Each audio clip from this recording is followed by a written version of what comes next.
Hi friends, welcome to Ritika's kitchen. ఈరోజు మన వీడియోలో రవ్వతో స్వీట్ ఎలా ప్రిపేర్ చేసుకోవాలో చూపించబోతున్నానండి. చాలా ఈజీగా ప్రిపేర్ చేసుకోవచ్చు. దీన్ని స్కిప్ చేయకుండా చివరి దాకా చూసేయండి. ఇప్పుడు దీనికోసం ఒక కప్పు బొంబాయి రవ్వ తీసుకోండి, ఉప్మా రవ్వ. ఇప్పుడు అందులోనే 1 టీ స్పూన్ మైదా పిండి, 1/2 కప్పు పంచదార వేసుకోండి, కొద్దిగా వంట సోడా, ఒక 2 ఇలాచీల్ని ఇలా దంచి వేసుకోండి. ఇప్పుడు దీన్ని అంతా బాగా మిక్స్ చేసుకోండి. ఇప్పుడు కొంచెం కొంచెం వాటర్ పోసుకుంటూ ఉండలు లేకుండా బాగా మిక్స్ చేసుకోండి.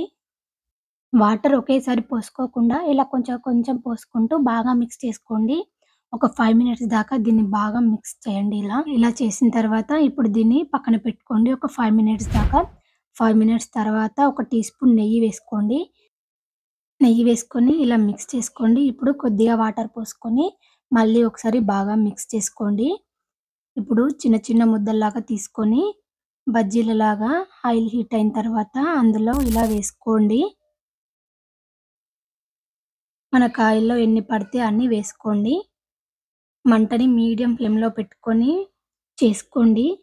ఇప్పుడు 1 సైడ్ కాలిన తర్వాత 2 సైడ్స్ తిప్పుకోండి. ఇలా మనకు కలర్ చేంజ్ అయిన తర్వాత వేరే ప్లేట్‌లోకి తీసేసుకోండి. మిగిలిన పిండిని కూడా ఇలాగే వేసేసుకోండి. అంతేనండి, మనకు స్వీట్స్ రెడీ అయిపోతుంది. చాలా బావుంటుంది టేస్టు. తప్పకుండా ట్రై చేయండి. ట్రై చేసి మీకెలా కుదిరిందో కామెంట్ చేయండి. మా వీడియో మీకు నచ్చినట్టయితే లైక్ చేయండి, షేర్ చేయండి. మరిన్ని వీడియోస్ కోసం మా ఛానల్‌ని సబ్స్క్రైబ్ చేసుకోండి.